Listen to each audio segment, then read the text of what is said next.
Good morning, everybody. Jane Monreal here with you on a Tuesday morning at 9 a.m. You're watching Live Impact News on WCNC Plus.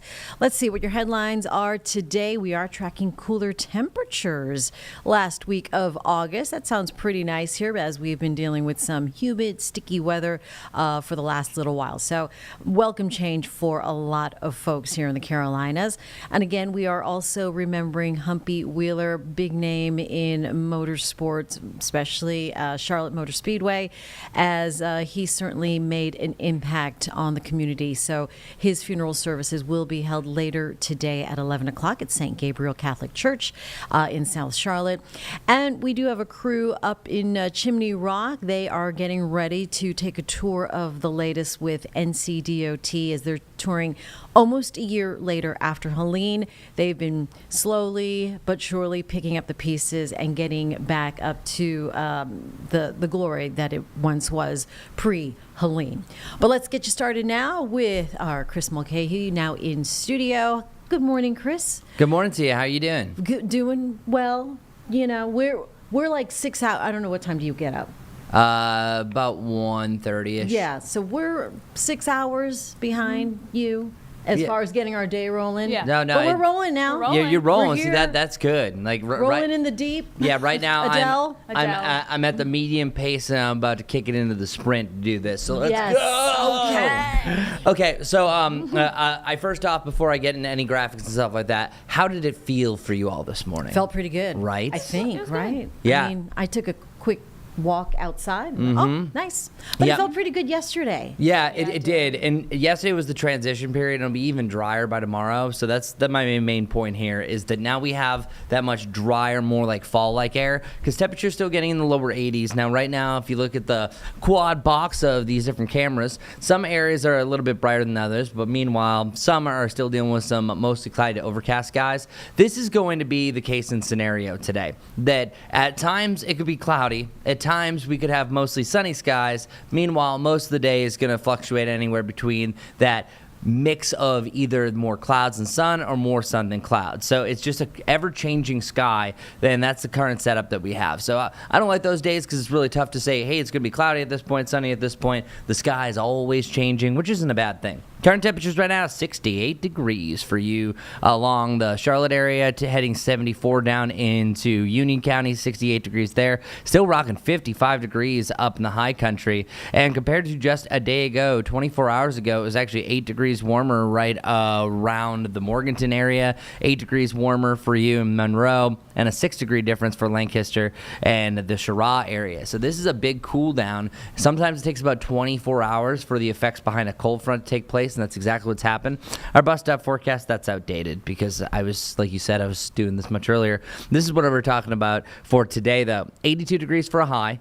The last couple of days have been normal. The normal high is right around 88 degrees for this time of year, and the average low is right around the 68 degree point. But what's going to happen tomorrow is we're going to start to see our decline as far as our normal highs go. That tomorrow officially that 88 moves to 87, and then about 5 days after that it moves to 86, and then we have 85. So about every 5 days over the next couple of weeks we're going to lose 1 degree off of our normal high, which isn't too bad. That's pretty normal, but then it starts to really start to increase as we head closer to October. Overnight tonight, we are going to be cooler, dropping down to the lower 60s, the lower 80s for your tomorrow and for your Thursday.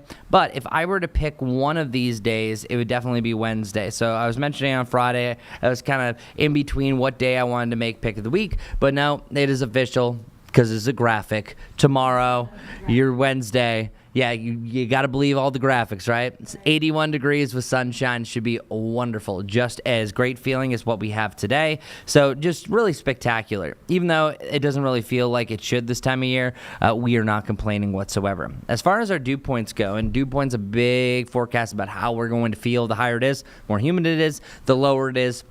Of course, the drier it's going to be, and sometimes it can be so dry that it causes static electricity. Thank goodness we're nowhere close to that. But also, the lower it goes, the lower our lows can go, and that's exactly what we're going to see. But since we're dropping off the charts down to that dry to comfortable range, it's going to feel amazing for the rest of the work week. And then heading into the weekend, we'll have a little bit of stickiness return before it comes back down. So it looks like we used up a lot of the hot air during the month of July, and then August has been really crazy, up and down, up and down. I know the first 5 days of August were like one of the coldest that we've ever had. And then we had a ramp up to the 90s, and then it was back down. And then when we had multiple days in the 70s, it's one of those months that just really can't get its mind right. And as Majestic put it, it's just a moody month. And I totally agree there. So I want to bring up a couple of August stats. Even though the month isn't over, what I thought was really interesting about this month is the 80s will take over for the rest of the next 5 days, but 14 days in the 80s, 6 in the 90s, 5 in the 70s. How rare it is that we actually had almost as many 70-degree days as days in the 90s. That there are some years that literally all 31 days of August have been at 90 plus. That happened in 2007 the last time, but we've only hit it 6 times. So 6 August days at 90 plus. That's actually the lowest in over 20 years. Over the last 10, we've had at least double-digit 90-degree days during the month of August. So this is not maybe the warmest, coolest of all time. Doesn't have that type of stat, but it is one of those stats that hasn't been reached in over 2 decades. Last time that we had that little was 2004. There was 4 days. In 2003, also at 6 days before it was back to that double-digit criteria. So this is really unique, and it doesn't surprise me that we're ending the month of August with a milder trend. So heading into our Labor Day weekend, so a lot of us want to get out in the boat or be outside in general. I think it'll be fairly warm enough. We have 85 degrees, 84 before we're back to the lower 80s. This is a unique setup that it really just depends where the fronts are going to be. You do notice that you see some numbers start to pop back up. That's Friday, Saturday, Sunday. I did dial back our rain chances for this coming Labor Day just because of where things are going, and I want to show you. So for one, we have a front to the north and then another front down to the south. So most of that activity is all going to be locked and loaded to the south, but then you can see through the coming days, and here I'll rewind it for you. Friday, seeing a little bit. Saturday, even more so. And then Sunday, we see a little in the morning before it starts to clear up. So there's still a lot of question marks as far as our Labor Day weekend is going to be concerned. But I just want people to know that there is a chance that we could have a little bit of rain. But if I were to bet my weather money, which isn't a lot, we would be looking at a better chance for more of a drier Labor Day weekend. But it is a possibility. So just focusing in on those 3 days. The warmest day does look to be Saturday. That's also technically the best chance for rain. And then we're back to the lower 80s, mix of clouds and sunshine pretty much all 3 days if you have any plans. Well, it's gorgeous. Yeah, not bad. All right. No plans for Labor Day yet. Me neither. Okay. We will just take a day of rest. Oh, no. We'll be here. I'm going to be here Monday. You'll be here Monday? Yeah. Anyone? Oh, I'll be Are here. y'all here? I'm at Darlington on Sunday, so I took off Monday. Oh, Okay. nice. Good for you. No, I'll be here. All I'll right. be here for sure. I think I'll I'm, hold it down. I think I'm working Jeb will be Sunday here. too Jeb for will be Becca. here. Yeah, I'm working Sunday too for Becca. Oh, okay. Yeah, So, so- no Labor Day weekend for you. So extra. Yeah, no, all of a sudden, I'm glad we went over this because I don't Just know to that remind you of your schedule. escaped me. All right, so we will be laboring. Sounds good, on yeah. Labor I'll be Day. laboring. Appropriate. Thank you. Chris Mulcahy here in the Live Impact studio.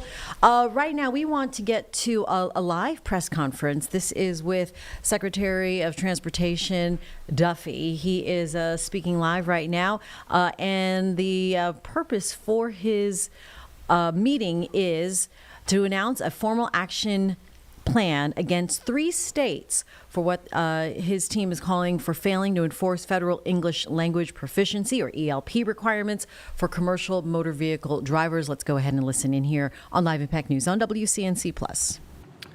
In New Mexico, did not take his rig out of service. So this one driver touched all 3 states. Based on our review, they are not complying with our rule. And so phase 1 for us, which I'm announcing today, is we are going to give these states 30 days to come into compliance with truck drivers speaking proficiently the English language, or we're going to look at federal funding that they receive under the Motor Carrier Safety Assistance Program. So I believe California is 20 million or 30 million? 30 million. Washington is 10 million, and New Mexico is 7 million. Correct. Jesse will confirm that in a second, but these are millions of dollars. By the way, this is phase 1. There are other actions that we can take to make sure states comply, and hopefully in the next 30 days we won't have to withhold any money from them, but if they don't come into compliance, we will start with withholding this money, and then we will take additional steps to guarantee compliance. And this is not, just to be clear, this is not just about saying we have some obscure rule that we want them to comply with, that truck drivers speak English proficiently. This is about keeping people safe on the road. Your families, your kids, your spouses, your loved ones, your friends, we all use the roadway. And we need to make sure that those who are driving big rigs, semis, can understand the road signs, that they've been well trained, and that when they're pulled over by law enforcement, they're stopped by law enforcement, or there's a crash and law enforcement responds, they can effectively communicate what they have on their rig. There might be a history that they have to be able to communicate to law enforcement when they're pulled over or there's an accident. And if they can't do that, that creates a significant issue for the traveling public. And so this is step 1. And again, we hope there'll be compliance in the next 30 days. If not, we'll take additional steps. With that, I do want to turn it over to our Chief Counsel from Motor Carriers, Jesse Ellison, to talk a little more about what our plan is and how we're going to move forward. Jesse. Thank you, Mr. Secretary. Before I explain the enforcement actions that FMCSA will take, I want to emphasize the two dates that you mentioned. May 20th is the date that the Secretary directed FMCSA to implement a new policy, and part of that policy included the assessment to determine whether a driver could meet the English language proficiency requirement. And by June 25th, when CVSA, the Commercial Vehicle Safety Alliance, the alliance of the state partners, put the new out-of-service rule into effect, they shared that policy with the assessment as part of it with all of the state partners. And so all of the states have had this information since May 20th and at the latest since June 25th. Today, the Federal Motor Carrier Safety Administration will be serving a notice of proposed determination of nonconformity to the states of California, Washington, and New Mexico. And this notice proposes a finding of noncompliance with the Motor Carrier Safety Assistance Program, commonly referred to as MCSAP, with the qualifying conditions. This notice, the MCSAP program is FMCSA's main formula grant program, and it provides financial assistance to states to reduce the number of severity of crashes and injuries and fatalities. MCSAP funding requires the states to adopt and enforce laws and regulations compatible with the Federal Motor Carrier Safety Regulations, which includes the English language proficiency requirement. And let me just quote what that requirement is that the Secretary described just a minute ago. But commercial drivers must be able to read and speak the English language sufficiently to converse with the general public, to understand highway traffic signs and signals in the English language, to respond to official inquiries, and to make entries on reports and records. The states must enforce ELP requirements to maintain MCSAP funding.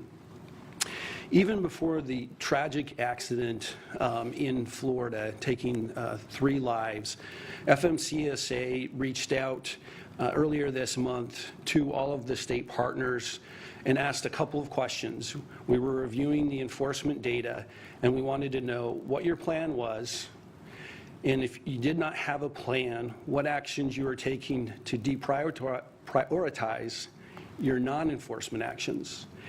And so we took that feedback and reviewed that in combination with the data that we were reviewing, and part of that data that I'll share with you right now. But those answers were critical in determining these notices to California and Washington and New Mexico because they didn't have a plan, or they hadn't communicated with us the steps that they would take to deprioritize what they weren't doing. What we found in determining California between the enforcement date of June 25th and August 21st, so through last week, was that California has done about 34 investigations where they actually cited a violation, and one of those involved the English language proficiency requirement. Very importantly, California inspected over 20 drivers who had previously been cited in other states for an English language proficiency violation and were taken out of service. So what that means is subsequent to that violation, they drove again in California, and California did not honor that previous violation.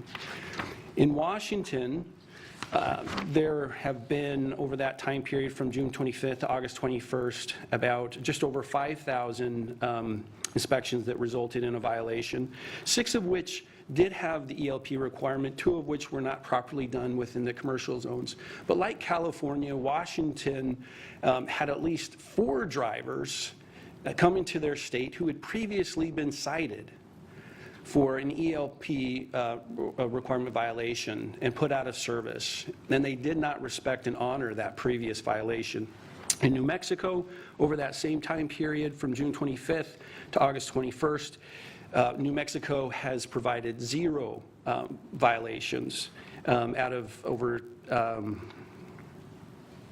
about 5,000 inspections. And like Washington and California, drivers came into New Mexico, about at least 7 drivers who had previously been cited and put out of service for the English language proficiency requirement, and yet New Mexico, just like Washington and California, did not honor that previous violation and returned them out of service. Just to underscore this point, if an out-of-service violation could be various citations, it could be breaks. No state officer is going to look at a previous citation of a brake violation in a state a month before they're doing their inspection and then just not inspect the brakes and just let that driver go on their way. And yet, all 3 of these states are doing that. And they're allowing people to be on the road that were taken off the road. So all 3 of these states will have 30 days from the notice that we send out today to respond to the agency and to provide a corrective plan. And after that 30 days, FMCSA will make a final determination of nonconformity and impose the appropriate sanctions that can be up to withholding all of the MCSAP funding. And as the Secretary said, that's just over, I think, $33 million in California, $10.5 million in Washington, and I think $7 million in New Mexico. We anticipate all of the states coming in compliance. We do not want to penalize the states. We want the states to comply and to enforce the English language proficiency requirement, which is directly related not only to the safety of the citizens of their states, but the citizens of all of the states around all of the United States with drivers driving into those states. And that covers the notices. Wonderful. Just as a quick note, we have so many great people who work here at DOT. Jesse and I have worked arm in arm for the last 7 months together. You haven't met Jesse yet. You met him today, but this is the hard work and the dedication that our team puts in to make sure our rules and regulations are appropriate to keep people safe. I just want to, I'll take your questions in a moment, but again, we have drivers that were taken out of service because of English language proficiency. They go to one of these 3 states and they're pulled over again. So their records are run by law enforcement. Of course, that's what law enforcement does.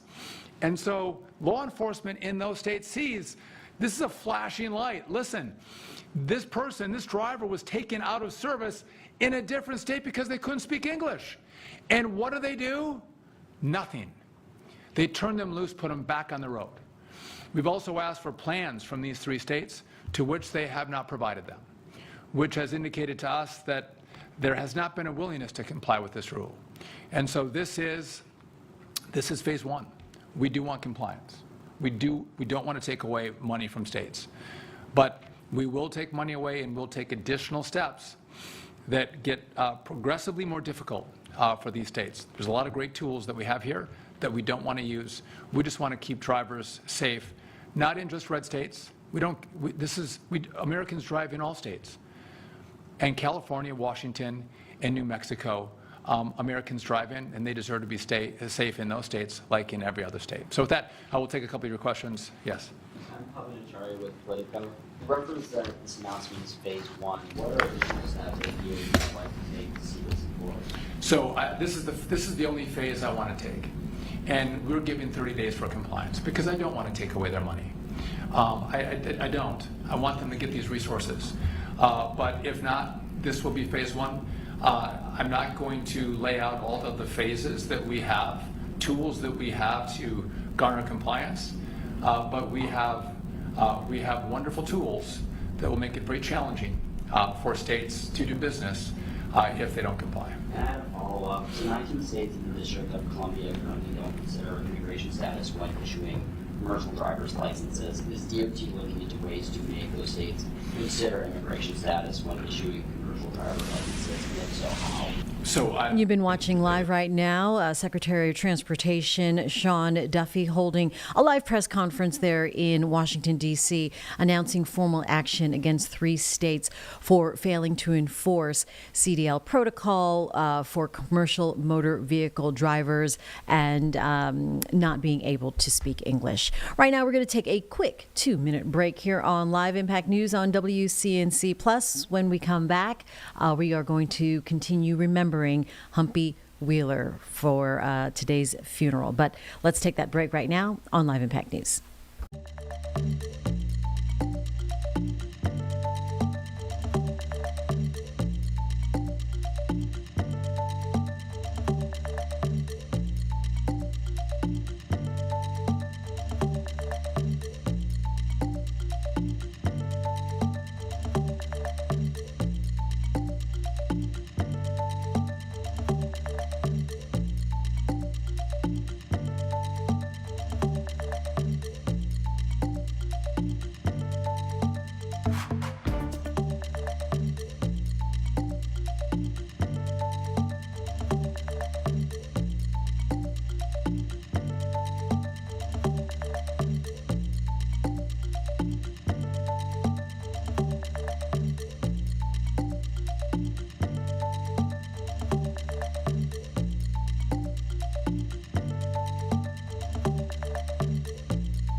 Welcome back to Live Impact News on WCNC Plus. I'm Jane Monreal. We thank you for joining us 9 to 11 every day here in the Live Impact studio.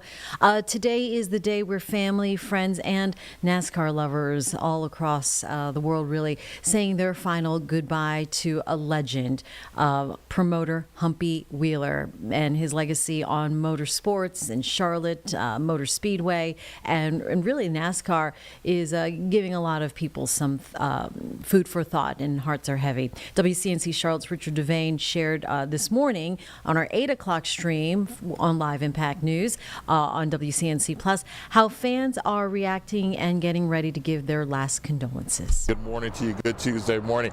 Every time you meet Humpy Wheeler, especially before you actually did a story, he would sit up and talk about whatever. He always had these stories to tell. He always wanted my photojournalist Ruben Wallace to become a boxer. Every time he'd see him, he'd say, "You need to be in the ring." But of course, Humpy had some ideas. Ruben's a football player, former football player, but Humpy said he'd be a great boxer. He always had something to say. He always entertained people, and he'll truly be missed. And he also was very responsible for making this building behind me the pinnacle of NASCAR racing here in the country. He was known as the master showman of NASCAR, and for good reason. Humpy Wheeler spent nearly 3 decades as president of the Charlotte Motor Speedway, turning stock car racing into a spectacle unlike anything fans had ever seen before. Born in Belmont, North Carolina, Wheeler's love for racing started when he was young. By the time he took over the Speedway in the late 70s, he had a vision. He and Bruton Smith wanted to make the race bigger, bolder, and unforgettable. From elaborate pre-race stunts to fireworks and military flyovers, Wheeler made fans sure that they got more than just cars on a track. But his influence reached far beyond the show. Wheeler was a savvy promoter, bringing major sponsors and helping Charlotte cement its place as the hub of NASCAR.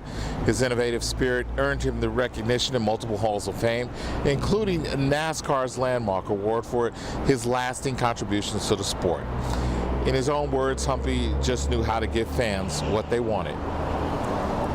It's about growing up in the South and then becoming interested in NASCAR. And there's quite a bit of culture in it and about how we live and why Southerners are the way we are, and also why we like stock car racing so much. If you know that, then you'll know what they want to see when they come. You'll know what kind of prices to charge for tickets. You'll know how to entertain them.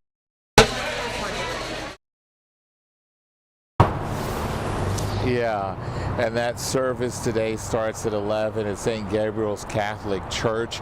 Of course, if you want to donate in Humpy's, do something in his memory, you can donate to Belmont Abbey College in the sports management division. They have a program that he actually started some years ago. We're right here at the Concord at the Motor Speedway. Richard Devane, we'll send it back to you. Again, his funeral services will be at 11 o'clock this morning, and we will continue to follow how folks are remembering and celebrating his great life. Speaking of which, another local, Doug Rice, weighing in on why Mr. Wheeler was so important, and our Miles Harris talked to him last week. This previously recorded on WCNC Plus. Just for the recording purposes, obviously, can you just tell me your first, last name, and then what was your relationship like with Humpy?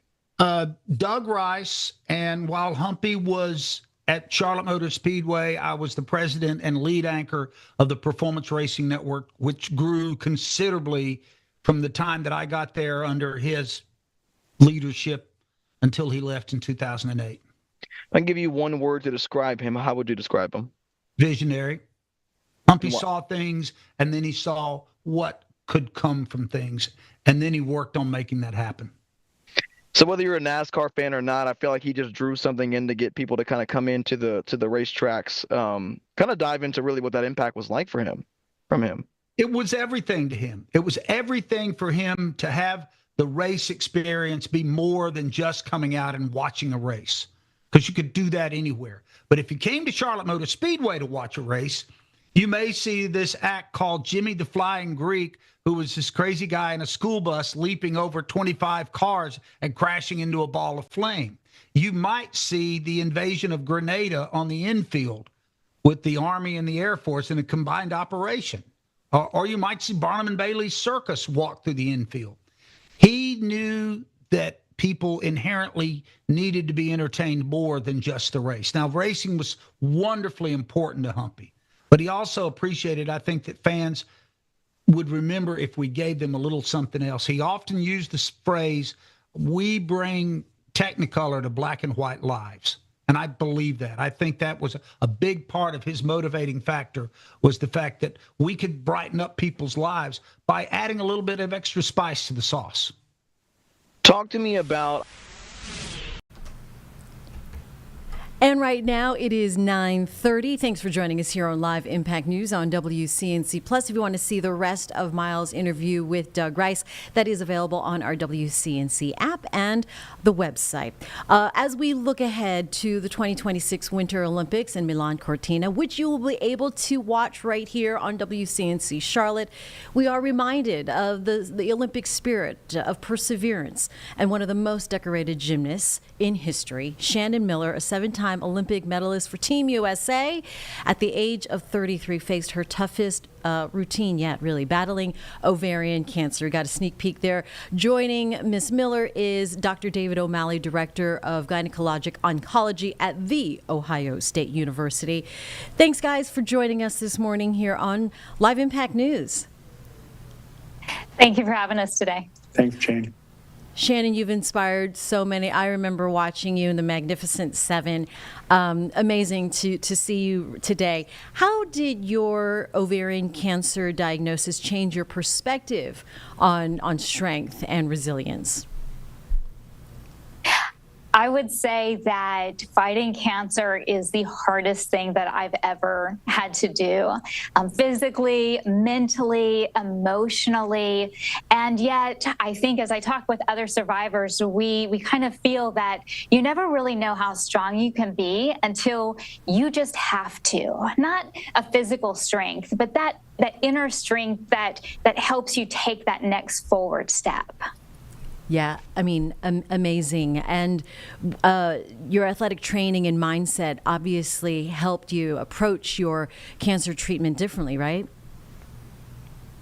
I think it helped in many ways. You lean on those lessons learned through sport, goal setting, teamwork, making sure that you're keeping a positive mindset. My faith was first and foremost. So you lean on a lot of lessons learned through sport that help you on that journey.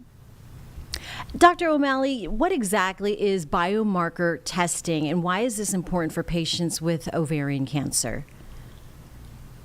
So there's different types of biomarkers. There's our genes, which are through our whole body, in all our organs. So it's so important for patients diagnosed with ovarian cancer to have their genes tested.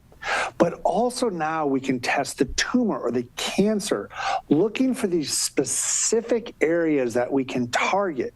And what are some of the most important biomarkers? Well, in our genes and in the tumor, BRCA1 and 2, HRD, folate receptor alpha. There's other things like Lynch syndrome, MMR proficiency. Those are many different markers that we can test. But what we're really trying to identify is the best therapies at the right moment. And how do we do that? Through these biomarkers. And by identifying those biomarkers, then we can personalize the approach for each patient. I mean, ovarian cancer, I'm reading, remains one of the deadliest gynecologic cancers. So biomarker testing, obviously, like you said, helps address some of those unmet needs. What are some of the other promising advances in this area, doctor? Well, unfortunately, as you said, it is still the deadliest GYN cancer. And most women are diagnosed with metastatic cancer. And even though we're doing a much better job of curing more patients, as high as 70% still recur. So what we're doing is by identifying those biomarkers up front, right when patients are diagnosed, we're able to target changes in the tumor to give the patients the best chance for curative intent. But for those who do recur, now we're able to identify the best therapy. So we're identifying those therapies, those targets on the tumor to give the right treatment to the right patient at the right time. And Shannon, you were diagnosed at 33, like I said. Can you take us back to that moment? What were the signs that you experienced, and how did you know something wasn't right? Well, I went in and told my doctor I felt fine. And that's one of the reasons why I have become such an advocate in this cancer community, because I didn't know what questions to ask. I wasn't paying attention to my body. And as an athlete, that had been my job for so many years. But life happens. And so I want women to know that there is no routine test for ovarian cancer. We have to listen to our bodies and speak up when something doesn't feel right. I didn't speak up about the bloating and stomach aches and sudden weight loss. I had just had a baby. I thought it was just that.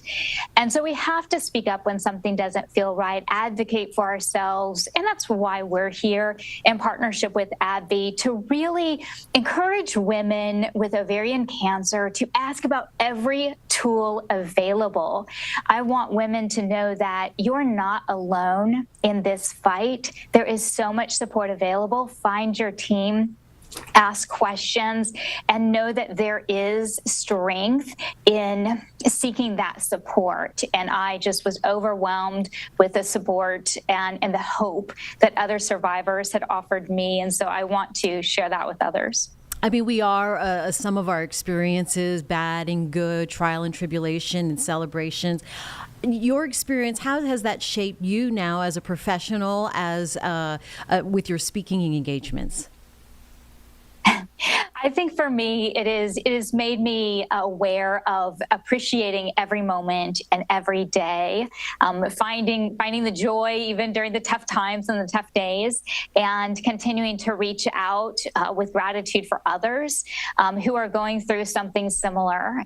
For all of those people out there battling something, it may not be ovarian cancer, but if you're battling something, know that there is strength in not only accepting help when it's offered, but asking for help when it's needed, because there's always a team there available. And for both of you, really, what's the thing you want our viewers to take away from our conversation today? I think as we look at the ovarian cancer landscape, over 600 patients are diagnosed in North Carolina every year. But so many more are alive because we're doing such a better job of treating this disease. So when Shannon's referring to those symptoms, I mean, we all have those symptoms occasionally, right?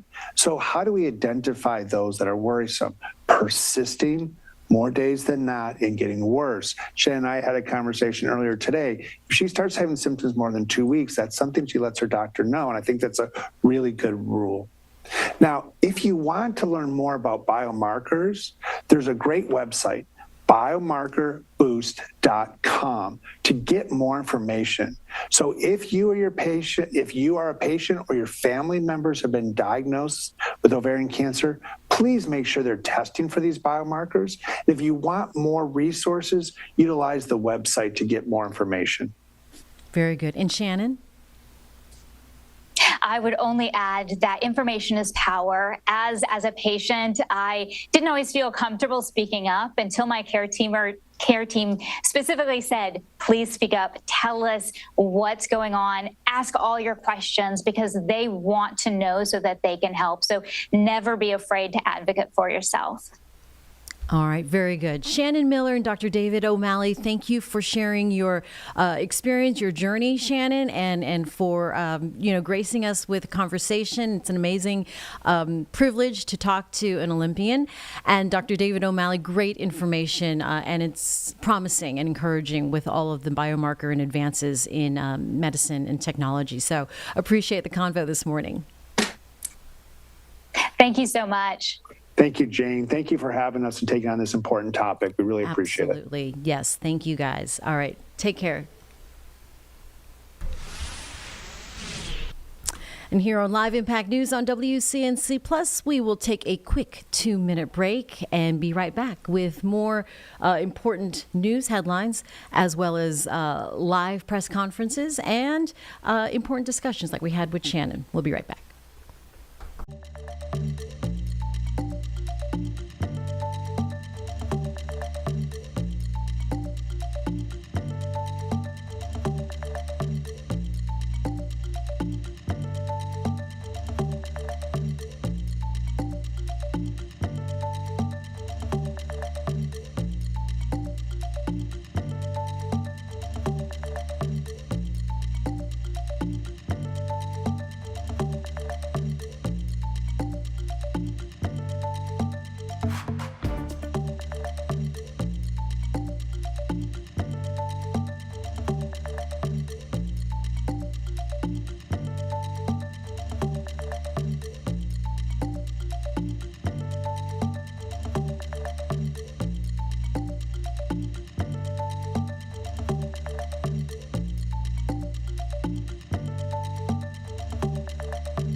Welcome back. I'm Jane Monreal. Thank you for joining us and downloading the WCNC Plus app to your Roku, Fire, or Apple TV for spreading the word as we are able to bring you local, state, national, and international news.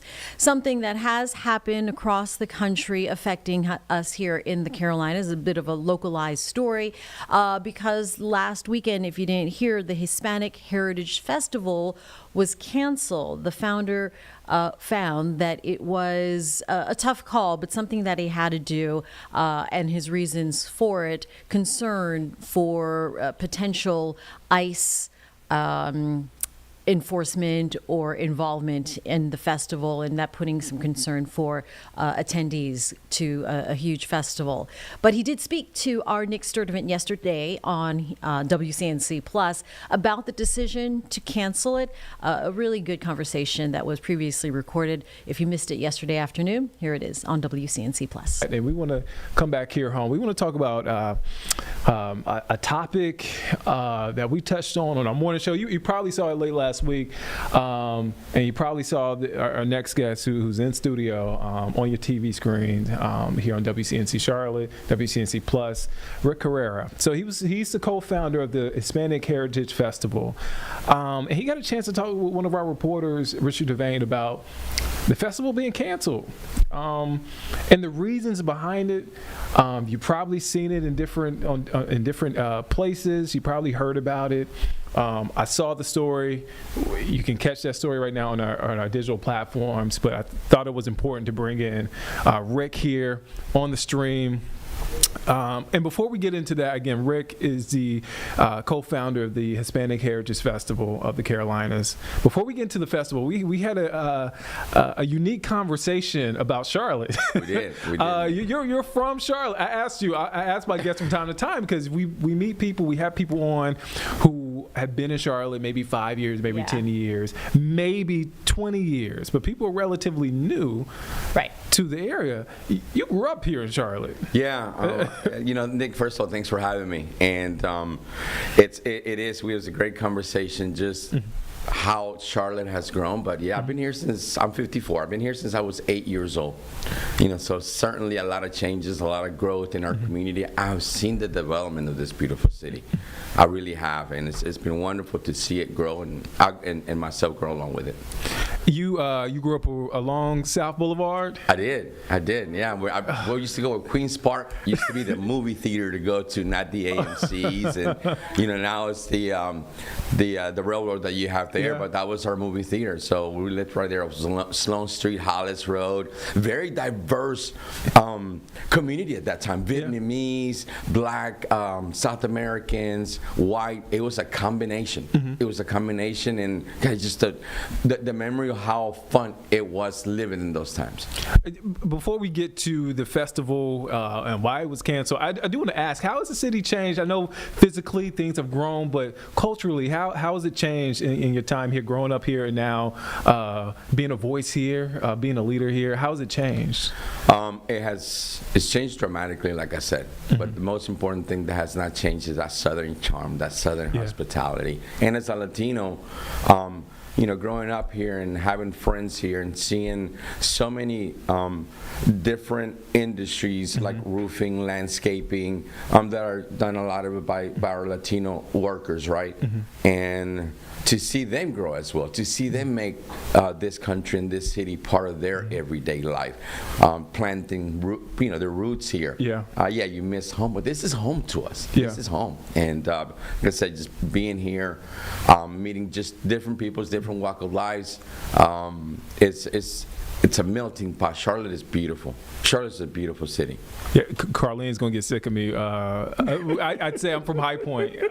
She knew it was coming. You gotta mention it. I gotta mention it because I grew up not far from Charlotte. We used to pop down to Charlotte all the time. So it is, in a way, seeing the city change and then moving here almost a couple of years ago. And it's just different from what you remember as a kid, and it's just time. It just shows you how fast time moves. Sometimes right along South Boulevard with my wife, and it's nostalgic because sometimes I drop a tear just to see the growth because of the growth, but also it's like, this is where I used to ride my bikes. This is where I used to deliver the newspaper in a bike route. I had a bike route. So my mother and I would sit there with rubber bands, and back then it still is a leading newspaper here. That's what we would do. That was my part-time money, or since I was 13, I was working since I was 13 years old. So that was my bike route.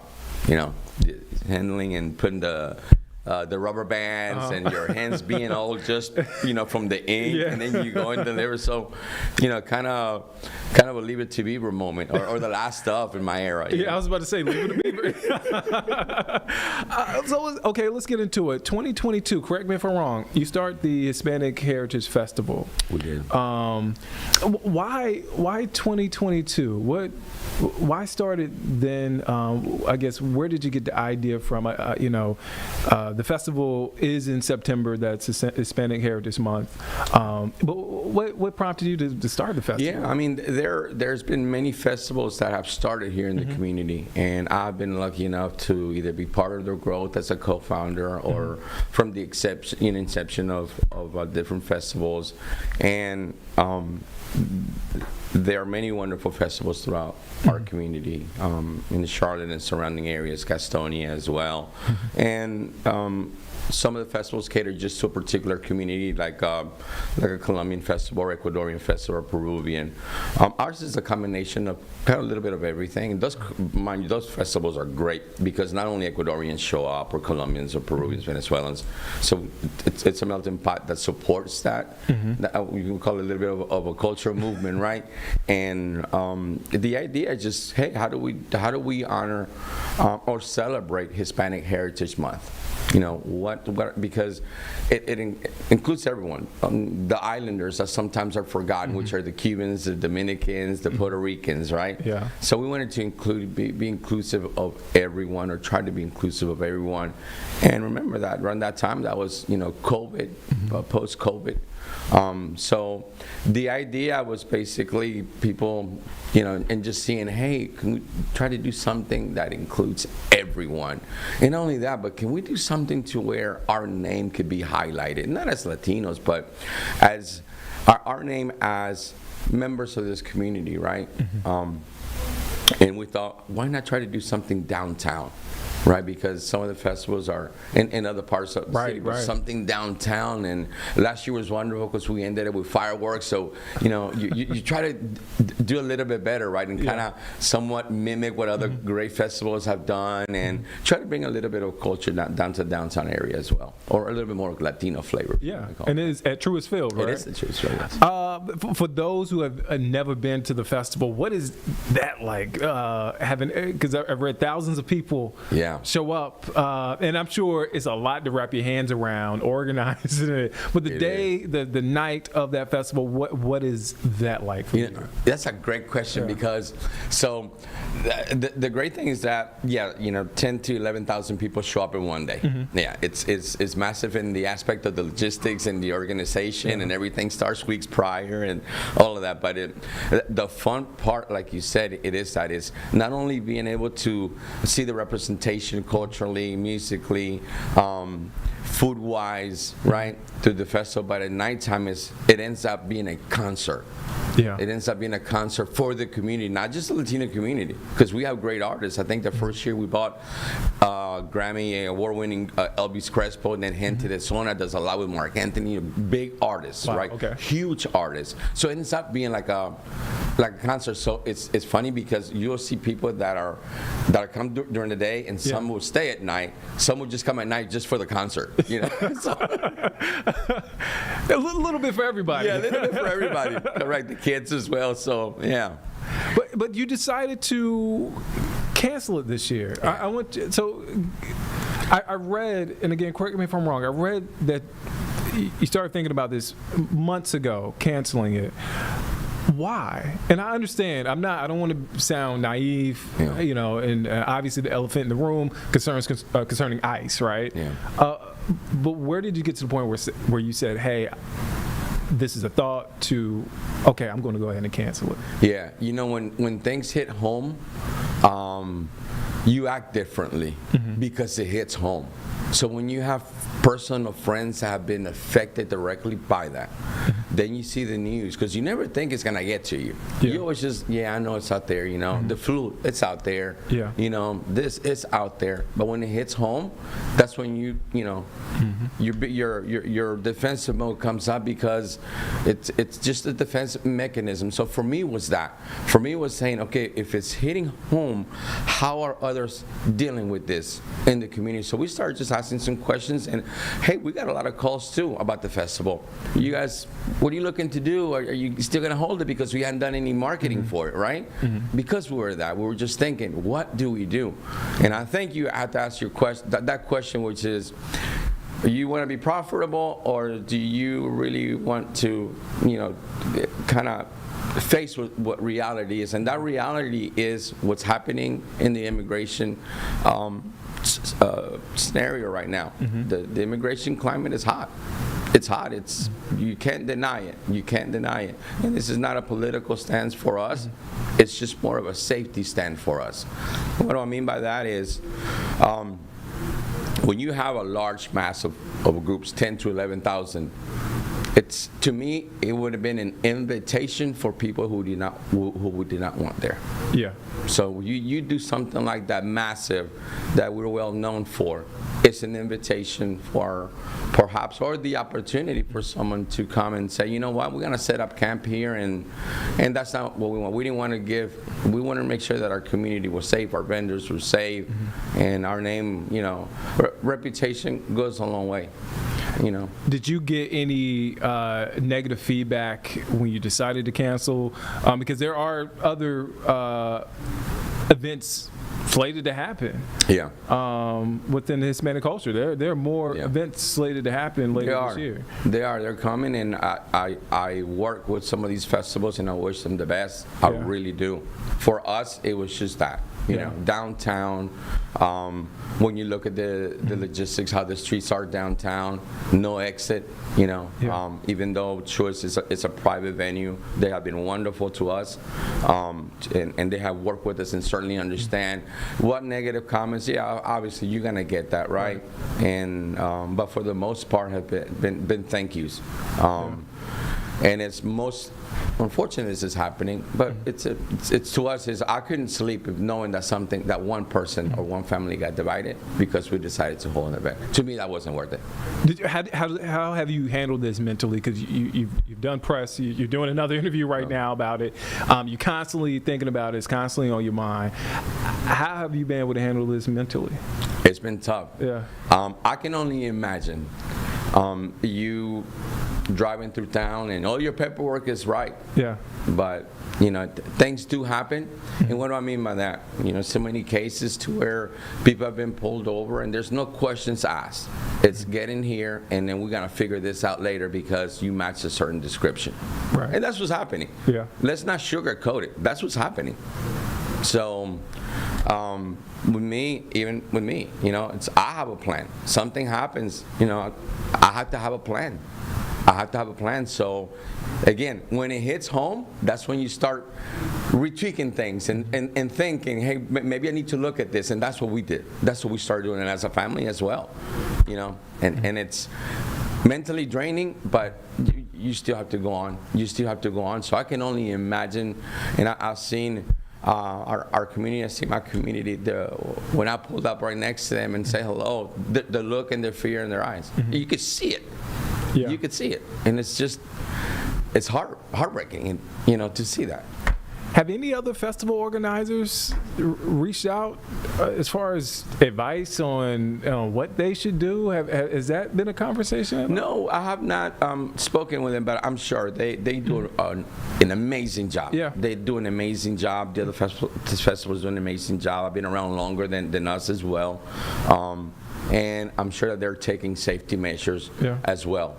I'm sure that they want the best for their community, and I have no doubt that that hopefully nothing happens. I have no doubt that they'll have a lot of considerations, and those conversations. What do we do if? The if. What if? So I do wish them the best. I do.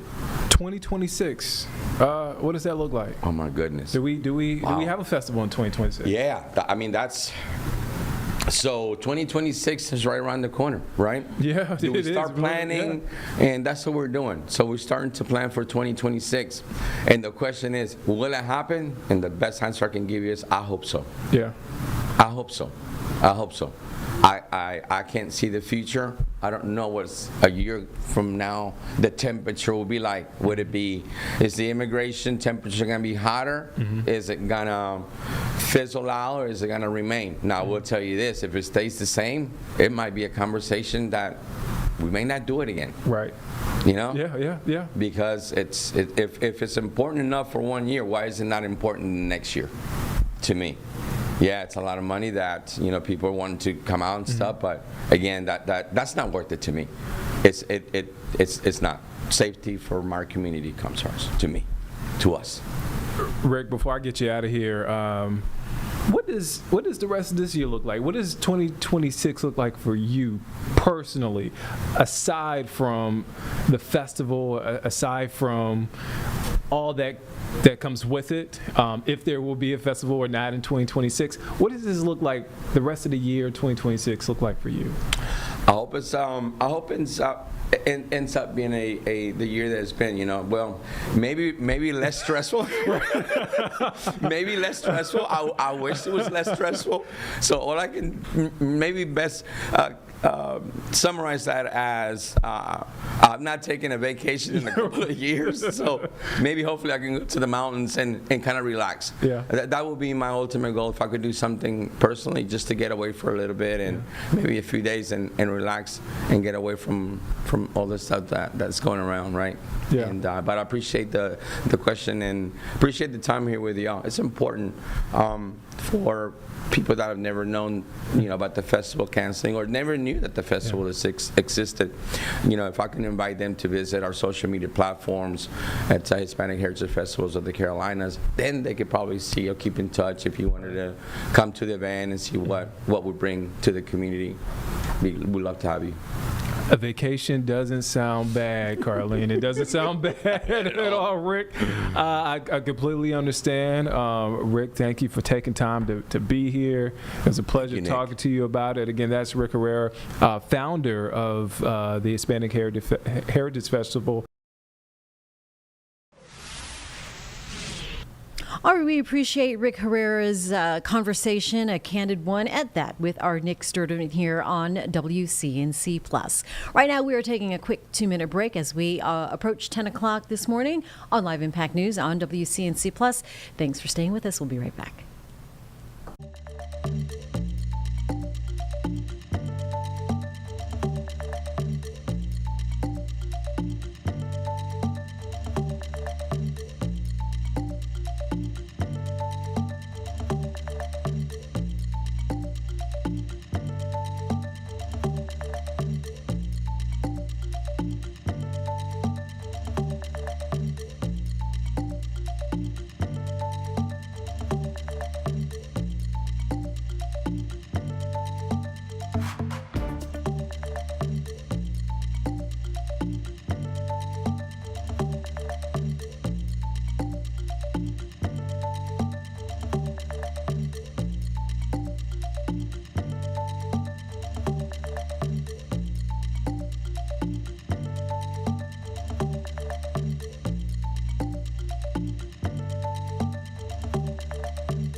And you are watching Live Impact News on WCNC Plus. Time right now, 10:01 on a Tuesday morning. Thanks for watching as we bring some important discussions, conversations, news that you can use. So we're going to start off this hour with travel. Shoulder season as our subject. And if you are planning any trip coming up here in the next few months, listen up because airfares, they jumped about 4% last month in July. But travel experts say now could actually be a good time, the perfect time to book those maybe holiday flights before prices climb even higher, maybe a fall trip somewhere. Here to break down the latest right now in travel trends and share some incredible deals is Katie Nastro, a travel expert from Going. Hi, Katie. How's it going? Hi, Jane. Thanks so much for having me. And yeah, happy travels. We're coming into Labor Day weekend, which is a big moment for people. But we want people to understand there are so many deals to be had throughout September as well as into the fall.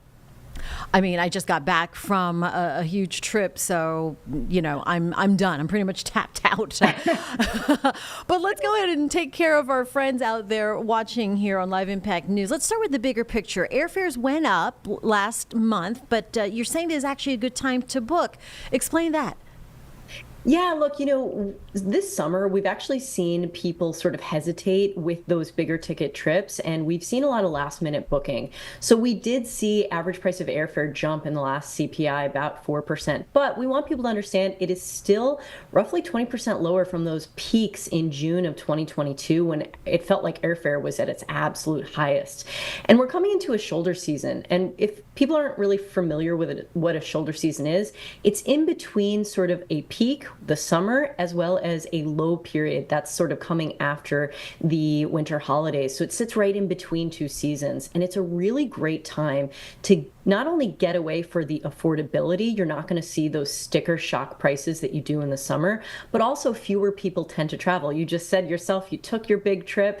I myself just came back from a big trip. Probably won't book anything, but then again, I'll probably see a great going deal and decide to get away. So you have more affordability and then less people travel. Kids are back in school, so you don't see as many people on the roads, in the skies. You can take advantage of sort of these destinations that typically are more summer forward, but still see really temperate weather. Places like Western Europe, we just saw a really incredible going deal for the Charlotte area. You can head to Madrid for roughly $542 round trip. That's almost 50% off. And let me tell you, Western Europe, specifically Spain in September, early October, fantastic time of the year to go. That sounds fantastic. I might just try to keep an eye on that as well. It sounds amazing. How about holiday travel? What do you say is the best time? And really, how much time do people have left before getting a good deal? Yeah, that's a great question. And really, we want people to start thinking about looking and booking now. We tend to wait until the last minute to book those pricey holiday flights. And we often just surrender to even pricier prices that we see because we wait till the last minute or don't prioritize thinking about it. But I can say in confidence, now is really when you should start thinking about it. So if you are traveling domestically for the Thanksgiving as well as the winter holidays, you're going to want to get those tickets booked roughly at the end of September by the sort of absolute, cross off date. As well as if you are traveling internationally, say for the winter holidays, you're going to want to try to get that booked by the end of August, early September. And we don't want people to think that, okay, that's sort of I'm not going to get an affordable price, but it's just giving you the best odds at getting an affordable price. Cheap flights can happen at any moment. They can really happen at any time, but you have better odds at a cheap flight price popping up within these windows. We call them the Goldilocks windows, sort of not too early, but not too late, of when a great deal can pop up. So just for a rule of thumb, we want people to get that book. So sort of target September as your sort of book by date, and then keep your price alerts on. We at Going are always telling people use the tools available. Price monitoring tools are out there. They're free to use, and they really can save you a lot of money even after you've booked. Just make sure you don't book a basic economy ticket. So if you get that alert through the Going app or elsewhere that your flight has actually dropped in price, you can call the airline, rebook, and get that refund in the form of a credit to then use for future trips, which that just means cheaper travel and more travel, which is always good. That sounds really good. Good advice. As far as Spirit Airlines, speaking of discount carriers and cheaper flights, they're making the headlines lately. What should travelers know if they've booked a flight on Spirit for the next month or month to maybe 12 months? Yeah, great question. And we want people to just be aware that, we've heard of Spirit not having the best sort of financial footing. They declared bankruptcy, but that didn't necessarily mean that they were going out of business.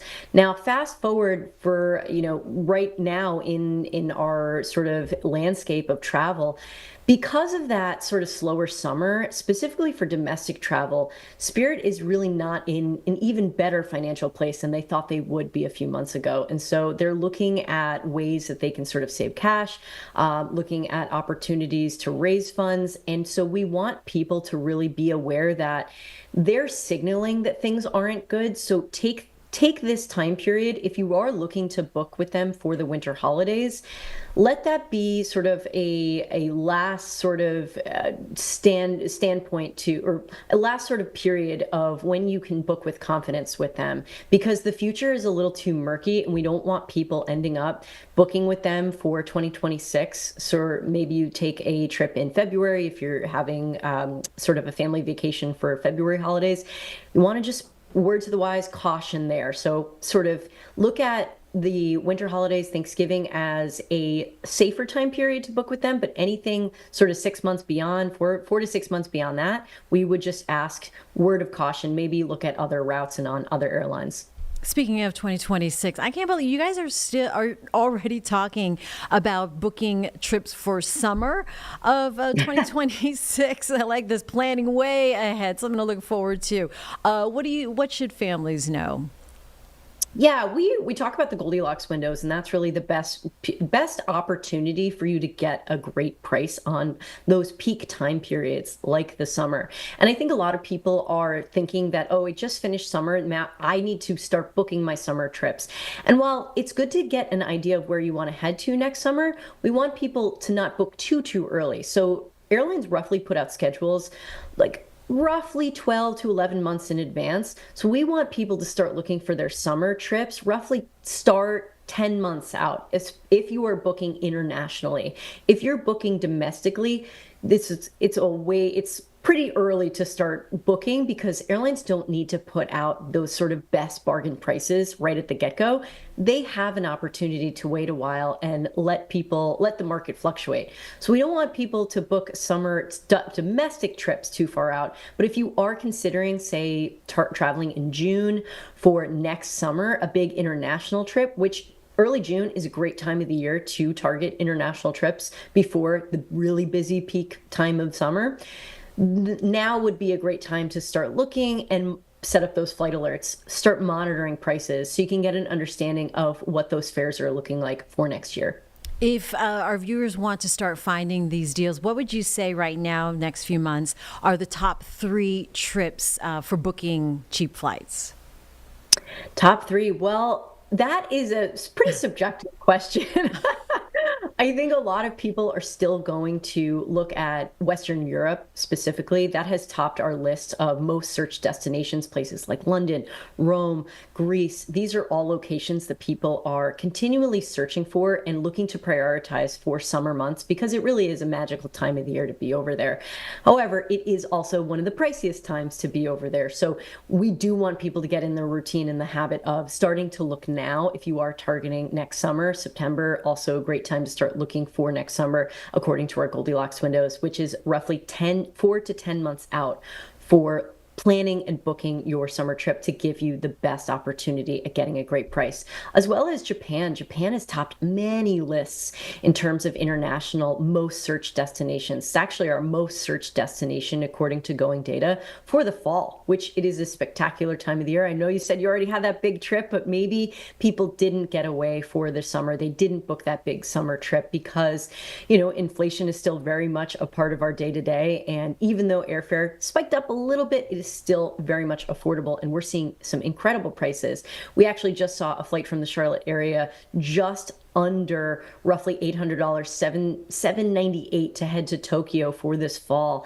And that's roughly, again, 47% off average prices. So, and there's affordability when you're on the ground because of the currency exchange. So something to consider, and something to consider for 2026, especially because we do believe that Tokyo will still be very popular for people next year. Yeah, that is on my bucket list. I did come back from Rome and all of the please, right? All right. So before you go, Katie, what would you say are you most excited about for fall travel? Fall travel, I think anybody that hadn't gotten away for summer, they maybe took fewer trips or maybe a smaller, closer to home trips. We even heard of this travel trend called town sizing, where people actually took day trips to closer, cuter towns nearby to, more affordable, especially because gas prices were down. Instead of taking that sort of bigger summer trip, they did a couple of town sizing trips closer to home. September is actually a great month in terms of affordability compared to the summer. We see, especially for international travel, roughly 20% lower prices compared to those peak summer moments, as well as domestic travel. You can find it more affordably. And yes, with kids back in school, that doesn't necessarily mean that you need to take them out of school to reap the benefits of affordable travel. Even just taking one day off, targeting the end of September into early October. Great time of the year, especially too because we see more temperate weather. According to NOAA, September of 2024 was the second warmest September in sort of recorded history. So it's definitely a temperate and a warm and pleasurable time of the year to go away. So still targeting those destinations before they start to get chillier is always a great idea. All right. A pleasure talking to you, Katie Nastro. And say no more. I'll take a little break trying to get away. Appreciate your time. Katie Nastro, for more information, go to the Going app, Going website. This is going.com, right, Katie? Yes, we also have an app. You can head there. You can go to going.com, and we want to get everybody going more affordably. All right. Thank you very much. Appreciate you. Take care. You too. Until next time. Back out here live now on Live Impact News on WCNC Plus at 10:13. Florida Governor Ron DeSantis holding a press conference. This is live. Let's go ahead and listen in here on Live Impact News on WCNC Plus. To do that, but it does create some challenges for us. There's some benefits. People bring a business here. They bring high income here. And we've had a lot of people that have fled some of these other states that consume very little services and then contribute. So there's obviously positives, but then there's also just the fact that, we had 21 million people when I became governor. We got 23.5 million now. That means more people are going to be on the roadways. That means you're going to have to build more schools. That means you're going to have to do things to be able to accommodate that. So I knew this. I think the folks in the legislature at the time understood that, and we looked and said, okay, we have we have our secretary here, Jared Perdue. We have a program with our Florida Department of Transportation. It's called the Work Program. They have certain projects that are in it. They get funding. The legislature funds the Work Program, and those things, they just knock them out, right? But we were looking around the state, and we're like, well, wait a minute. There's things that haven't even made it into the Work Program where we need relief now. We can't wait 10 years or 15 years, and some even had to wait 20 years to be able to get this done. It doesn't work that way. And so we launched an initiative called Moving Florida Forward, which took billions and billions of dollars from our state surplus and plowed it into infrastructure programs many of which were not even projects that we're not even going to begin until next decade. Let's get shovels in the ground now. We know we're going to need to do it, and then let's bring them to fruition 5, 10, 15 years ahead of schedule. And so this was a multi-billion-dollar investment. The total amount has been about $7 billion invested in our transportation system, and at least 20 major interstate and roadway projects across the state have been expedited through this initiative. And that includes some of the projects, that we're going to talk about today. It also includes the Golden Glades interchange on I-95 in Miami-Dade, which really needed it. The Fruitville interchange on I-75 in Sarasota, for those of you who've ever done that. It's going to be the diverging diamond design. These guys study all this stuff about like what works or what. They study the traffic patterns. And so sometimes, when hurricanes happen, people always ask me if there's evacuations, are you going to do contraflow where you go, everyone can go north? And we always say no, because they've studied it. It doesn't work. What they do is they expand, you use the emergency shoulder, you do that. You still need to get people in preparation for a hurricane. We bring the utility workers into stage. We bring first responders. We do all that stuff. But they've studied it. It doesn't work. They can look at what type of interchanges have proven to work and not work. And they put a lot of time and effort on that. And so this in Fruitville, that interchange could be good. US 98 in Bay County, those of you who've ever been up to Northwest Florida, that needs it. And they're very crowded from like Memorial Day until Labor Day in particular. And you can go out on that and it's like you just can get stuck. It's a lot of traffic. So that definitely needs it. Realignment of US 301 from County Road 470 to Florida Turnpike up near the Villages in Sumter County, which could be a big bottleneck. I was in Ocala earlier this year when I announced the addition of new auxiliary lanes to I-75 over 31 miles from State Road 44 in Wildwood to State Road 326 in Ocala, and that's 10 or 15 years ahead of schedule. But anybody that's driven up, particularly from the Tampa Bay area, you go up on I-75 and you can hit traffic, especially when you get into that Ocala area, and it can be really, really brutal. So that is going to make a huge, huge difference. This year, we've also been able to celebrate the early completion of congestion relief lanes on one of the busiest parts of I-4, and anyone in the Tampa Bay region who has traveled over that direction knows, from US 27 in Polk County to World Drive in Osceola County. So those auxiliary lanes were completed 8 months ahead of schedule. And I can tell you, when you see people volunteer, hey, thanks for those lanes, it's been really, really making a difference. It's made a difference. But they've studied it too on FDOT. I said, get the videos, let's see what the traffic's like before we open them, and then what happens when you open. And the flow has just been dramatically increased. And that's not even the final product yet. Final product is being worked on, and they're going to deliver it. So that's going to be really, really significant. And so we knew that this stuff needed to be done. We could have just waited. Oh, we got our work program. We'll get to it eventually. We'll get to it. But it's like, do we really want people to sit in traffic an extra 10 or 15 years when we know we have the resources, we know we have a job to do, and we just want to go ahead and do it? So we're pleased that this initiative has really gotten steam. We continue to work really hard. Obviously, FDOT is leading the charge on this and doing a really good job. So our total investment in infrastructure for the next 5 years is almost $70 billion in projects to address congestion, also but improve safety and address any future needs of Florida as it continues to grow. Which brings us here to today. And you've got the picture of a bridge that I think most people who are either in Hillsborough or Pinellas know very well, the Howard Franklin. We are able to say that the Howard Franklin Bridge is the largest infrastructure project ever delivered in the Tampa Bay area. It's carried nearly 200,000 drivers a day for decades. It's been one of the most vital links that we have. The work that we've done over these many years has been significant. Obviously, we saw it during Hurricane Helene when folks were evacuating and up to Hurricane Milton.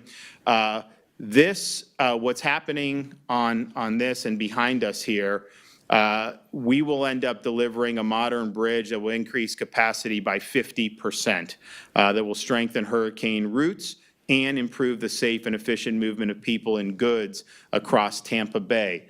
So this is nearly $1 billion investment, and it will, of course, tie directly into other key projects, including Gateway Expressway project and I-275 express lanes, which opened last spring in Pinellas County. It'll also do the existing which we have on the handout, the I-275 widening in Pinellas County, which is going to be really, really good. We are demolishing, FDOT is demolishing now the old bridge, and so they're going to be continuing to do that. And then they will also be, even though we have the new bridge, they are going to be working on delivering those express lanes for folks. And so when that comes online, that's going to make a huge, huge difference. So this something needed to be done. This stuff is going to be really meaningful.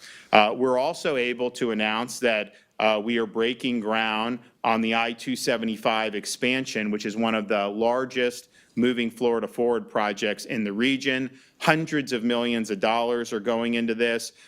This will relieve congestion in Pinellas County. It will help moving goods around the Tampa Bay area, and it will, of course, reduce travel delays. Some say up to 85% reduction in travel delays, regional economic value of over $1.42 billion. So by widening the I-275 lanes and adding new express lanes that connect directly into the Howard Franklin Bridge, we're building a continuous corridor of improved mobility and preserving I-275 as a major hurricane evacuation route. Now, hopefully, we don't need to use that in the ensuing years. I mean, sometimes we have long droughts where we don't get any major hurricanes. I mean, we had 10 years recently where we didn't have any. As it looks right now, I mean, we're late August. As you get into September, it's kind of like the frequency as you get into September, mid-September, late September. That's kind of the most sensitive period if you just look historically about when these storms come. What we can say is, at least right now, there's no activity on the horizon that would be concerning. So if it's a wave off Africa, obviously it would take time for something like that to come on the scene, develop. By the time it moves across the ocean, you're talking about many weeks at that point if there's nothing on the horizon now. Sometimes the ones on the Gulf, in the Gulf can form a little quicker and move.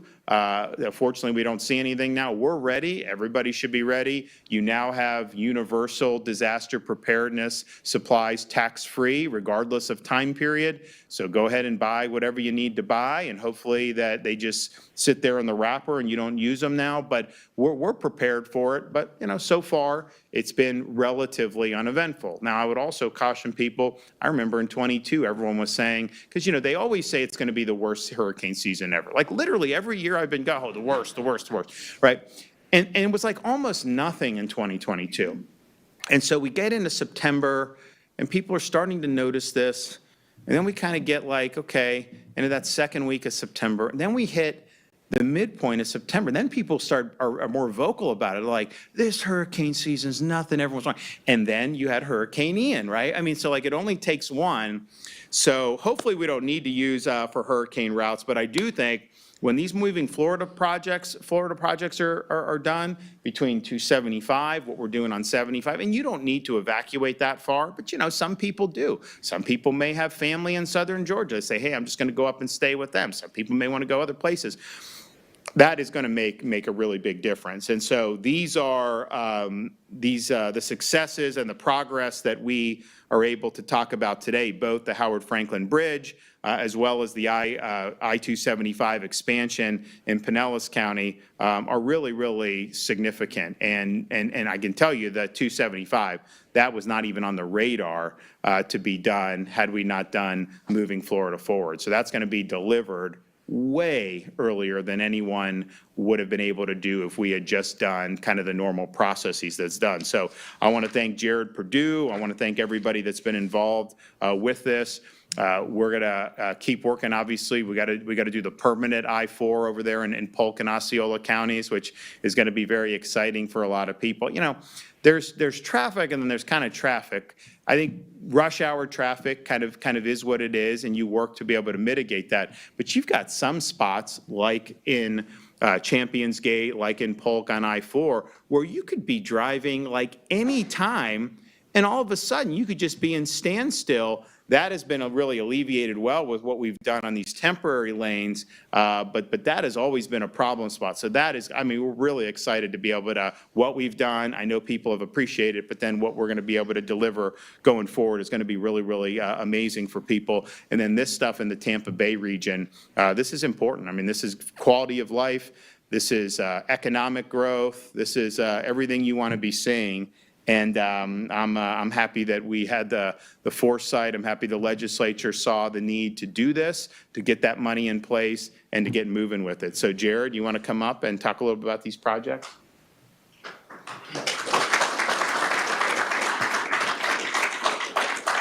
Yeah, good morning. Thank you, Governor, for your leadership. I can truly say because of your focus on transportation infrastructure and your leadership in transportation, we truly have become the envy of a lot of other states and other countries.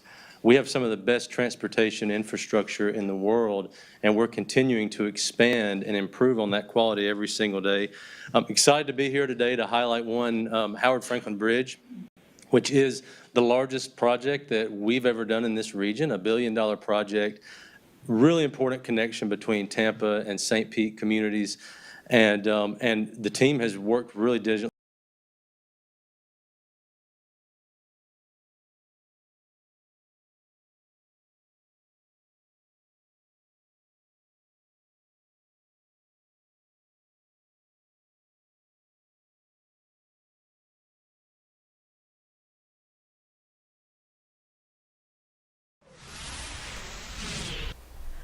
All right, with that seems to be a sign to take a 2-minute break here on Live Impact News on WCNC Plus. We will be right back. Stay with us.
It is just about 10:30 here on Live Impact News on WCNC Plus. I'm Jane Monreal. We thank you for watching and sticking with us and downloading the app because that way you can just tune in to stories that happen that impact you and monitor live feeds as we are here at WCNC Charlotte.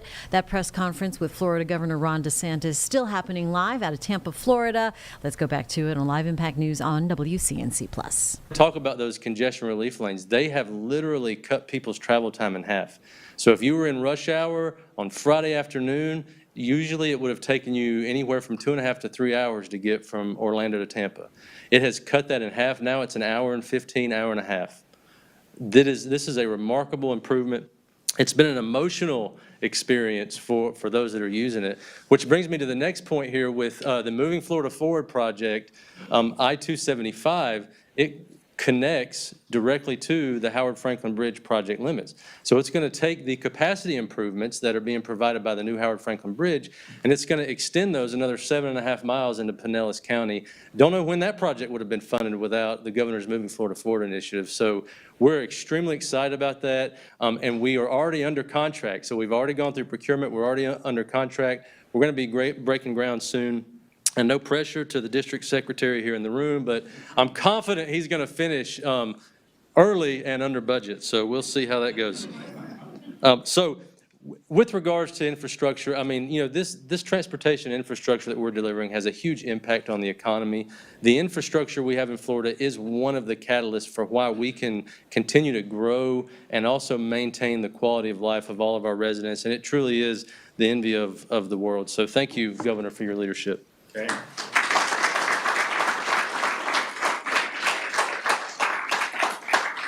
So I want to thank Jared, and yeah, this is big. It's significant. It does impact people's lives. I mean, there's certain things you sign a law to, and like it does matter, and some matter more than others. But when you start talking about things like this, and it affects people in their daily lives in a positive way, you know, that's really what this is all about, and that's what we're doing. Also, just want to point out. So there's you know, you hear static out there about, oh, the Florida Department of Transportation is removing, you know, this from the roads, people painted and all this other stuff. The Florida legislature passed the law that was very clear that I signed into law. We're not doing the commandeering of the roads to put up messaging. And so FDOT has, when it's on a state road, has removed.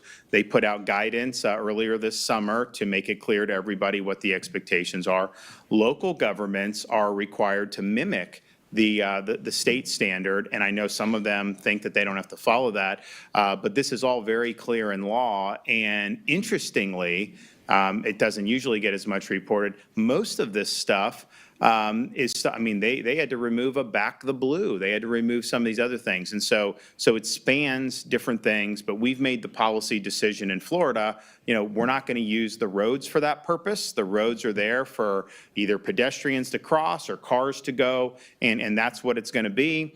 And so Jared and his team are just ensuring that the law is upheld. And for those jurisdictions out there, what is it? Is it Delray, Key West, and anyone else?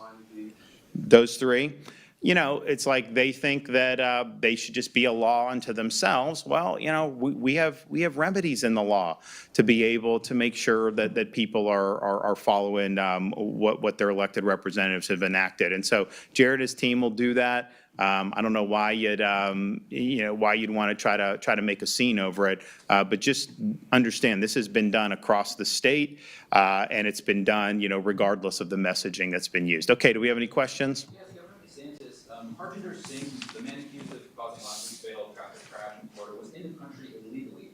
Why didn't Florida law enforcement check his immigration status at the scene of the accident? Why was he allowed to go back to California? Well, a couple things. I think one is the witnesses were dead. So you had 3 witnesses that were dead, killed in the crash. You have Singh and then his passenger, neither of whom spoke English. So you have a crash scene. It wasn't obvious to the troopers at the time that there was a criminal offense that had been committed. And so they obviously had to clear the road to make sure everyone was in. But they understood this guy. They had his information. They did what was right. They conducted an investigation. They got the video. And then clearly it was a situation where there was probable cause that a crime had been committed. We were able to do the extradition, and it was fine. But you know, if you had someone that had survived, then you know you may have been able to get probable cause at the scene. As it is, the witnesses were dead, and so the troopers had to rely on getting the video, which obviously wasn't apparent. Now, we did do an announcement. The Attorney General did an announcement in Bay County. You know, they were able to nab some folks. We are looking at, with these way stations, to be able, now, it's tricky because we as a state don't have access to the immigration information, right? So if DHS gave it to us, if it's California license, we don't recognize California licenses granted to illegal aliens. If you could do a spot check, we'll absolutely do that. I think what they're at least able to do, though, is ensure that the drivers coming through are able to read and understand English, because this guy couldn't speak English. And you guys have all seen these roads where you'll go, these are busy highways, and there'll be little gaps in them, for official use only or this or that. It is not meant for motorists to just do a U-turn. It is certainly not meant for a semi-truck to do an abrupt U-turn. And so I don't think he knew what was going on. It was reckless disregard for the safety of other people. And he tries to do this abrupt U-turn, and that other car didn't have a chance. That other car didn't have a chance. So, and I know the Attorney General is asking the Trump administration to consider pausing CDL programs in California and Washington State, because first of all, you're not allowed to issue a CDL to somebody who is not in this country legally. You're not allowed to issue a CDL to somebody who is not capable of understanding traffic signs and have an ability to communicate, and yet they seem to do that without much pushback. That creates dangers for other people. Obviously, I blame, California's a sanctuary state. Their problems spill over to the rest of the country, as we're seeing. This guy came illegally, and he went to California, and he went to sanctuary jurisdictions. So that's just what happens. So yes, that's a huge problem. The company is at fault here too, because if you're running a company like this, you should know whether your drivers are capable of handling a vehicle of that magnitude. That is, if somebody's not able to do it, you're putting a lot of people's lives in jeopardy. The federal government took away the license, the business license. I mean, obviously, there's probably going to be additional stuff that happens there. But certainly, I think we're looking at, are there any ability for us to hold the company accountable at the state level in addition to the federal level? Because I think that you need to do it. But this driver, he made the decision to get behind the wheel of that thing, knowing that he was not able to fully understand his surroundings and fully understand what was on the road. And that created a massive hazard, and it resulted in the death of 3 people.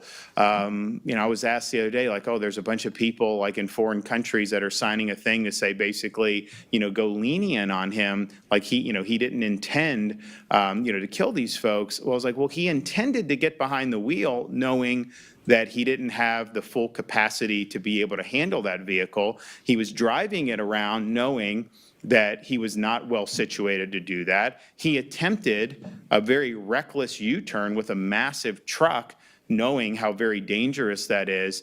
So the notion that somehow this guy wasn't really at fault, that he was they almost portraying him as like a victim of what happened here. I don't buy that.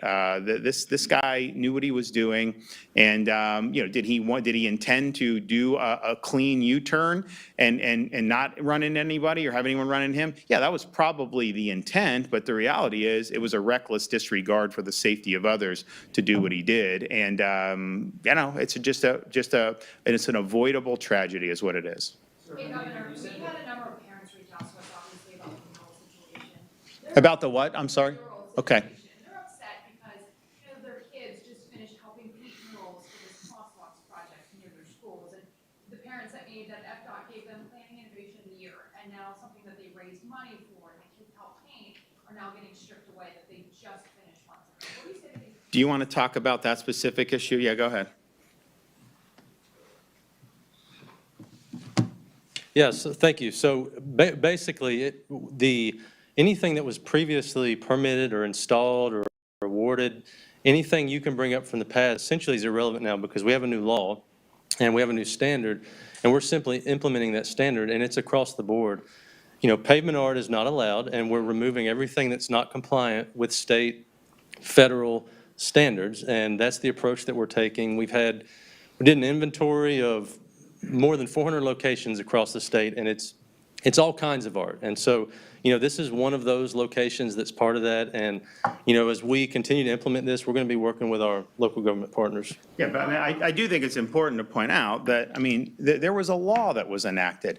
So I get like what may have happened, years ago. No one was doing anything wrong per se, but I think there was a feeling amongst the elected officials, certainly in other parts of the country, it had gotten way out of control to where really the safety and the use of the roads was almost secondary to people being able to appropriate that for different types of messaging. But the legislature passed it. I think it passed unanimously. I think in the Senate it did. I don't know about the House. I signed it into law, and then Jared and his agency issued the guidance. And so what I would tell kids is, we have a representative system of government. People elect their representatives. They're able to enact legislation with the governor's signature, and then when that happens, then obviously people will conform the conduct accordingly. And so I don't think those kids were doing anything wrong. I think it's just a change in policy, and we don't want to be in a situation where we're playing whack-a-mole. So, oh well, no, that mural's fine, but that's not. We think the pedestrians may get confused there. We think a driver, oh no, that's fine. This. Because, then you get into like, oh, there's a content thing and all that. No, we're just not doing it. That we're out of that business in Florida. And so all they're doing is just enforcing the law that had been passed. And I understand there may be people that disagree with it. There's laws that are on the books that I enforce that I may not fully agree with, but I took an oath to do it. And so that's the way the cookie crumbles. And so, but there was a change in law. There was a change in guidance that has been issued. And now with the Trump administration, they are very aggressive on saying that the roads should not have the markings on them, and that's not the appropriate thing to do. So I think you kind of have agreement now, state, federal. I think we're all swimming in the same direction. Most local governments, I think, are fine. They're like, look, if the law changes, law changes. You're always going to have the Key Wests of the world that are going to virtue signal. That's just what they do. I get it. I know, not my first rodeo. But the reality is, they don't have a legal leg to stand on here. Jared put out the information. They had an opportunity to correct. I think, has that elapsed yet, or do they still have more time? We still have more time. It's 14 days from notification. Okay, so sometime next week, I think it'll be. Was that when it is? I think so, yeah. So stay tuned on that. You said for months that you want local property tax cuts. To what extent is you and the Chief Financial Officer's DOGE or FAFO initiative an effort to convince Floridians that local governments are responsible for their high property taxes? Well, I think the reality is everything you pay in property tax goes local. We don't, if you look at our state budget, we don't get property tax. The state of Florida has a sales tax. State of Florida has things like dock stamp taxes and some other auxiliary taxes, which were, by the way, I think we're the second lowest tax state in the country at the state level. And of course, we have no income tax. So when they see their property tax bills going up and they say, hey, Governor, cut our property taxes, my response is, if you look at the way Florida's Constitution is designed, that power is lodged with local governments. So if the legislature wanted to just pass a law to reduce the millage, let's say, state, they can't do that constitutionally. So that's why what we're working on is a proposal to go on the ballot in 2026, where Floridians will be able to vote something that will do the property tax, but you have to do it through the Constitution. But yes, if you look at what's happened, there's been a major boom in Florida real estate. And honestly, home prices have gone up everywhere. They've gone up probably more here because we've had more demand, more population. And so what happens is someone that bought a house for $300,000 10 years ago is now being told their house is worth $750,000. Well, that's an unrealized gain. You haven't sold your house for that much, but somehow your property tax bill is going up. When Floridians have to sell a home, like maybe, you have a smaller home, now you have kids, you need a bigger, you then go into a higher tax basis. So even if you do the homestead, you're in a situation, if you bought a house over the last couple years, you're paying more for property taxes than you would have just a few years, and by a significant amount. If you look at the budgets of these local governments, and the CFO, Blaise Ngoli, has done a really good job of going on site. They're doing a lot of stuff, and honestly, not everyone's been cooperative, and we'll have more to say on that shortly.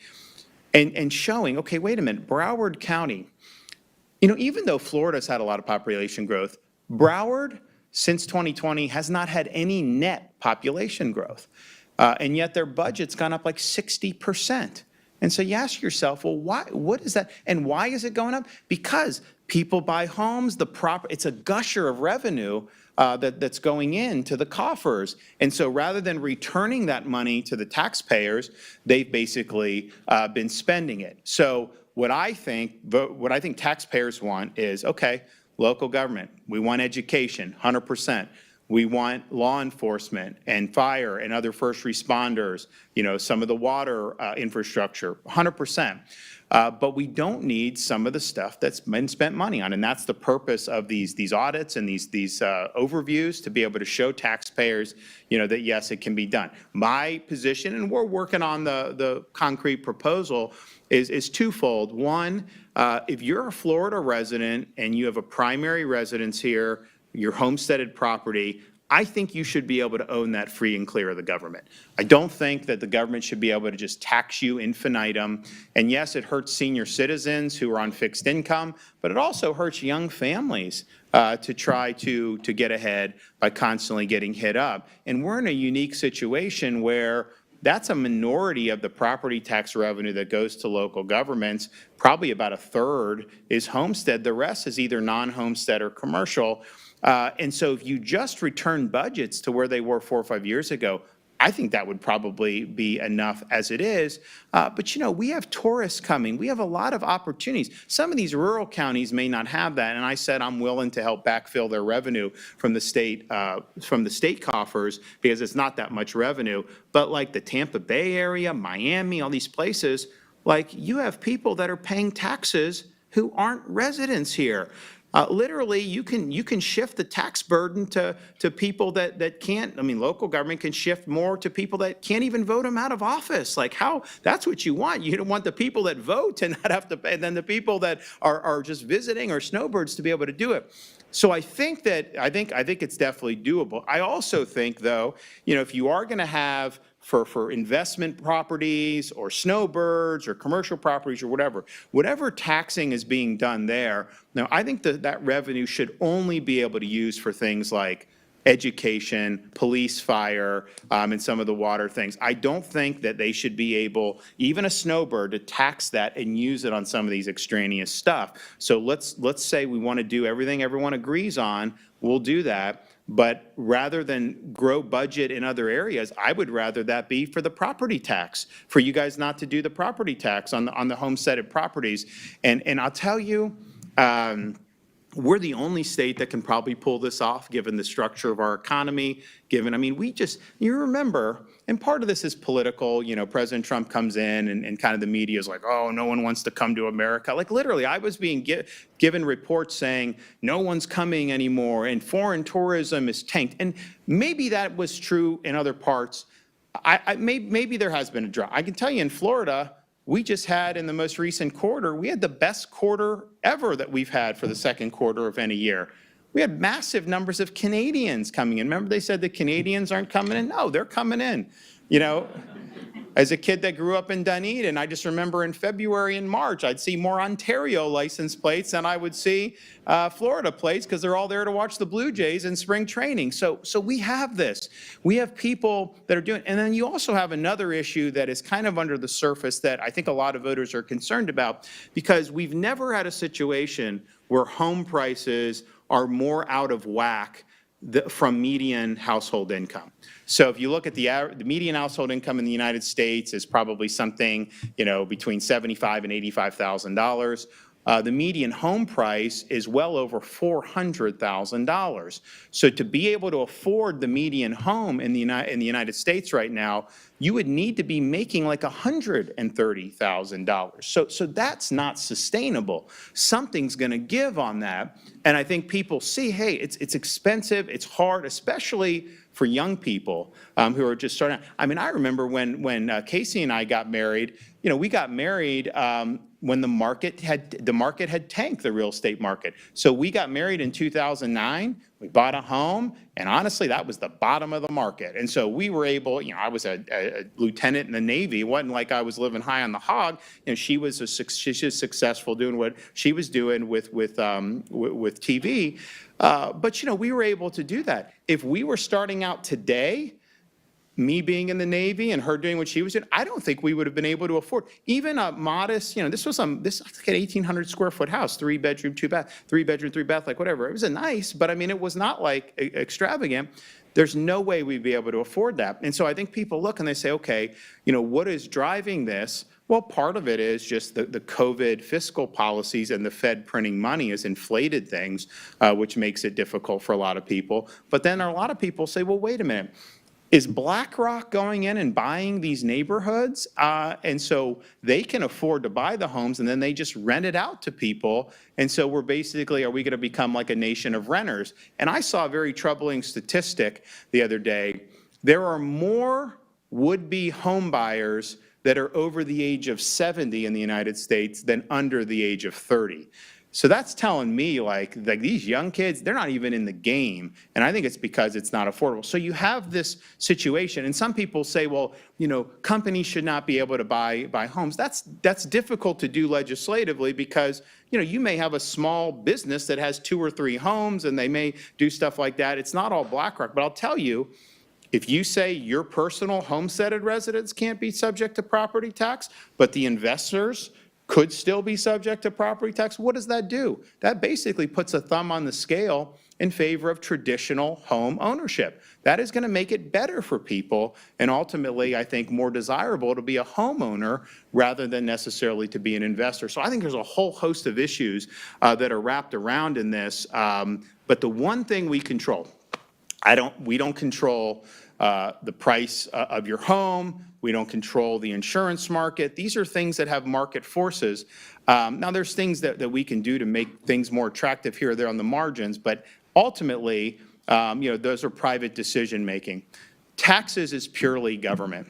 The market can do what they want. We the people of the state control through our Constitution how your property can or cannot be taxed. And so we have an opportunity to present that on the ballot in November of 2026. I've talked to a lot of these legislators. I mean, they're really excited about being able to do it. I know we didn't have necessary support, in the leadership, certainly from the House on what we were trying to do. Because I just said, listen, we'll do the ballot in 26, but in 25, we should do a $1,000 rebate for homestead Floridians. And we could have done it, and they didn't want to do it. Now, I think the constituents are asking, hey, we want property tax relief. So I think the rank and file in both the House and Senate are really excited about being able to lean in on this. But that's the one thing we can control.